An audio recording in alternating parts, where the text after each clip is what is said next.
Today I am going to show you how I make a scrunchie with my custom printed fabric. So what you'll need is a sublimation sheet with whatever design you'd like your scrunchie to have. And I print mine on my Epson EcoTank 15,000. And I use this sublimation paper that I got off of Amazon. It's a roll of 300 feet for like, I think I paid $36 or something like that. It's way cheaper than buying the sheets. And then I just cut it to whatever size I need. I have that paper linked below if you'd like to check it out. You'll also need your fabric, and I am using bullet fabric, and it has like this bumpy texture on it, and it's 100% polyester, so it takes sublimation really well, and the colors turn out nice and vibrant. This fabric, I think I paid $9 or $10 a yard for it. I thought it was pretty reasonable because it works so good. I also linked that down below if you want to see the exact fabric that I used. You'll need either a rotary cutter, scissors of some sort to cut your fabric and your image, and some elastic, and then heat tape to secure your strips to your fabric.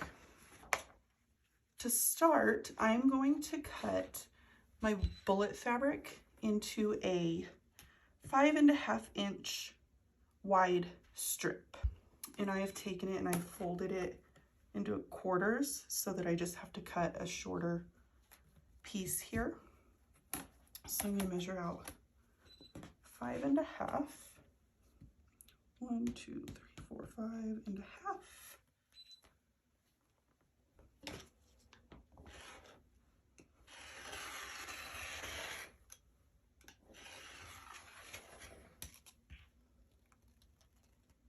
And these little clips I like because they hold all of your fabric together so that it doesn't, you know, slide and get uneven. I use them all the time for everything. So I have my strip. Now I'm going to cut apart my image. And I'm not going to cut right up on the color. I'm going to leave the tiniest bit of white around the edge just so I don't accidentally cut off any of my image. And that's why another reason I really like these clear rulers, because I can see through it and see that I have just a tiny bit of white around there. Now the ends, which ends line up? I think, yeah. So this end will match up to this end and it'll be seamless. So I do need to get this one cut right up on the edge. So that gets a bit tricky. And for this, I use an x-acto knife thing. I got this from Harbor Freight for 29 cents. I also use these all the time. I'm going to use a smaller acrylic ruler as well. Try and get this just right without leaving any white and without cutting any of my color off. Okay, I think that got it. So I'm going to do the same thing to this end. And there may be an easier way to trim these. I just haven't figured it out yet. Oh, see, but that one was just perfect. So sometimes it works out. Okay, I'm going to trim it down the middle.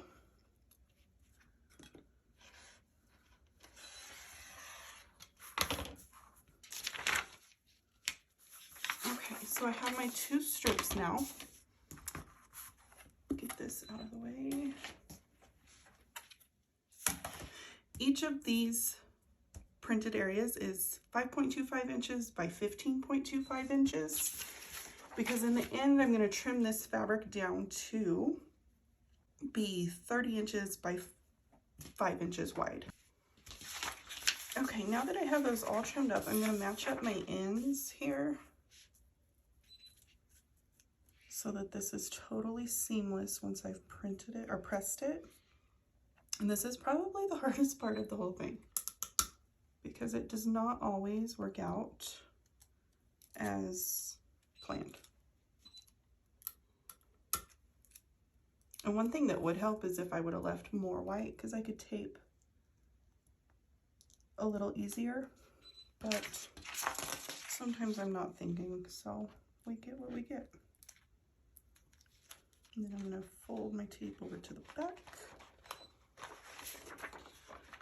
flip it, fold this piece over, and I'm going to put a piece down the middle just to really secure it tightly so it doesn't shift as I'm taking it over to my press. And total, it should be right at 30.5 inches, and it is. I'm going to take my 5.5 inch wide strip of fabric, cut it down to 31 inches. That gives me a little bit of wiggle room because this is 30.5 inches long. So I'll have a ½ inch on either side to kind of play with.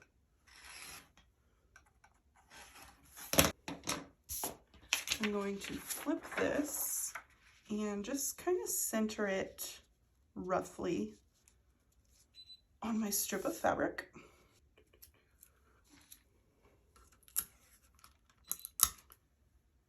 And once you've got your printed image, just, you know, kind of place it on your fabric, tape it down with heat tape. This just helps so that it doesn't shift and move while you're pressing it, because unless you have a really large press, you're going to be pressing this in two runs.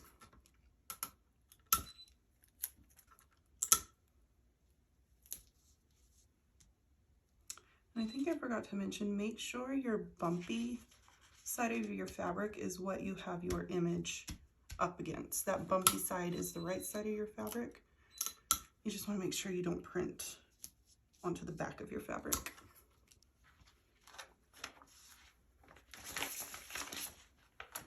I think I have that taped hopefully good enough. If not, we'll find out. Tape this one spot. Now I'm going to head over to my heat press and press it. I'm going to take my design, my fabric, place it on my heat press, and I'm going to put the paper side towards the top of my press. I have blowout paper because it will transfer through and I don't want to stain my press because then it'll transfer to future projects. And I'm also going to put blowout paper on the top. Slide it in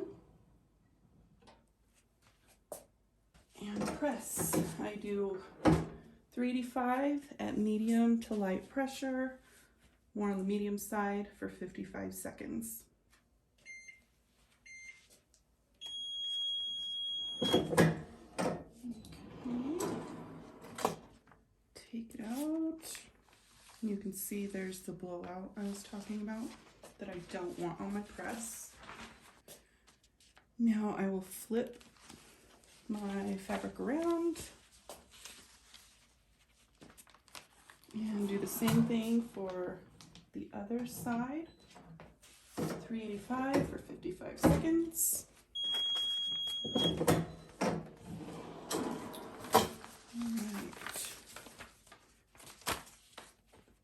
And it is hot, so be careful.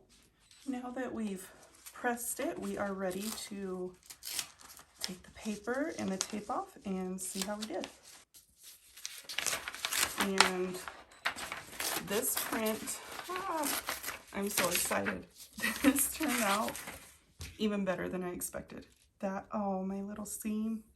See, I didn't tape it well enough, but hey, it still did all right. And once it's on a scrunchie, and it's for my daughter, so I'm not too worried. If I was making scrunchies to sell, this would totally go in the oops pile. So yeah, there's the fabric. It turned out so good.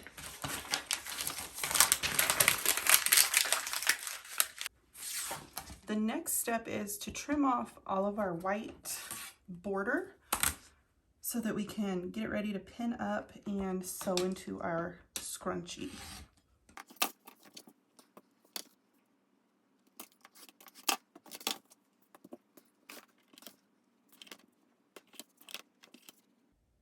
if there's a little bit of white left, because as you can see, bullet fabric, it's not the easiest to keep lined up perfectly straight, that's totally fine, because you're going to be sewing it and you'll have a little bit of a inseam, so it won't be seen.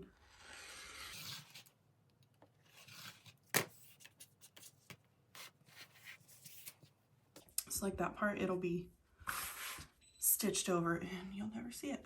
So I'm not going to worry about it.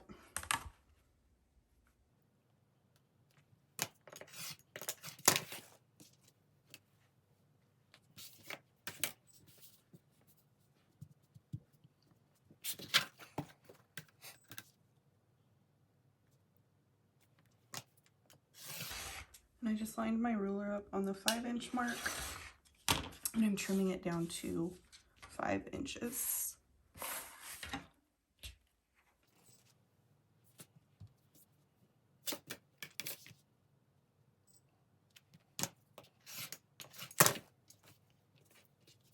There it is. It's ready to be pinned and sewn into a scrunchie.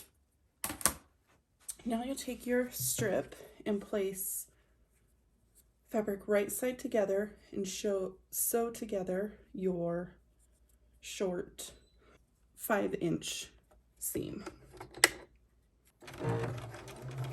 And I do a 1/4-inch seam allowance,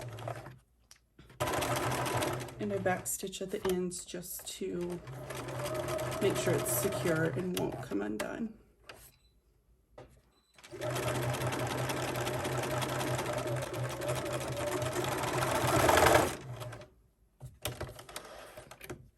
That you've done your 1/4-inch seam on the short 5-inch side,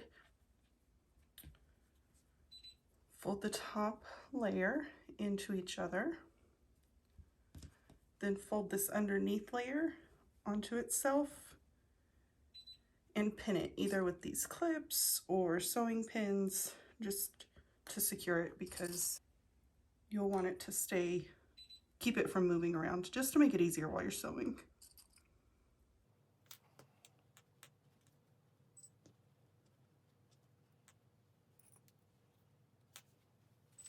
All right, now that we have it secured, we're going to head back to the sewing machine.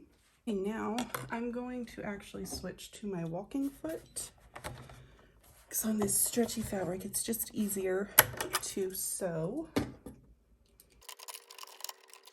Now I'm just going to sew, again, a 1/4-inch seam along the long edge, and make sure that portion that you tucked inside of your lower piece does not get sewn while you're sewing it together. You won't be able to flip it, and then you'll be sad. Now I've reached the point where I need to start pulling my fabric through. And this is so you can continue sewing around the edge without, you know, sewing it together. And if you remember, there's the seam I started with in the middle that I folded in, and it's now, we've pulled it through, and we're going to stitch over it.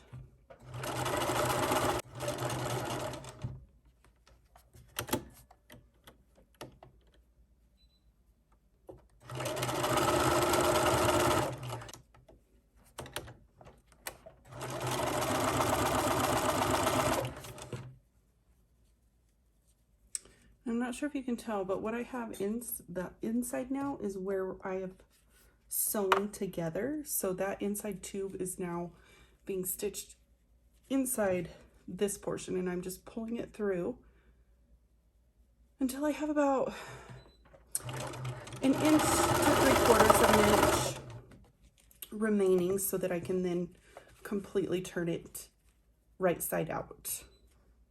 Okay, so now I'm back to where I started. I've still got about, a 3-inch opening, so I'm going to stitch a little more. Right there, I've got just back stitch, and I left about 1 inch open. So now I'm going to take it off the machine. So here is what you wind up with. Find your opening, which Seriously? Okay. So here's my opening.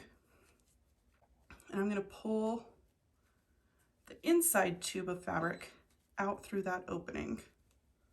And you want to make sure you leave your hole big enough to pull your fabric through, but not so large that it requires this huge seam to sew it shut when you're finished.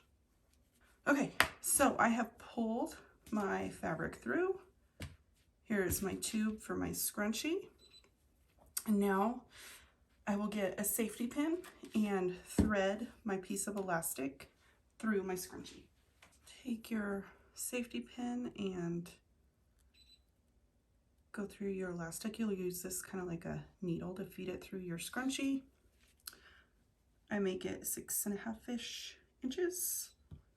3, 4, 5, 6.5.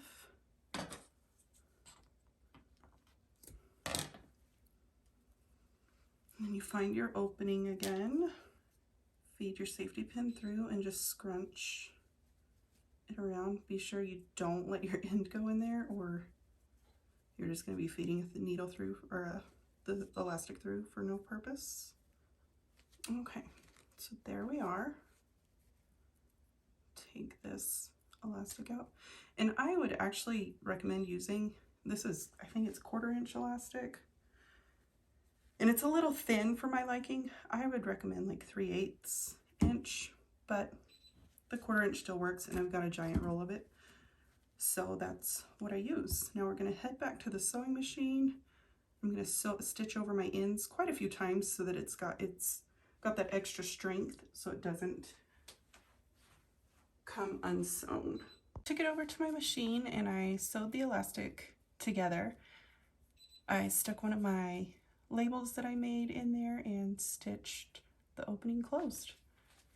And there is my scrunchie.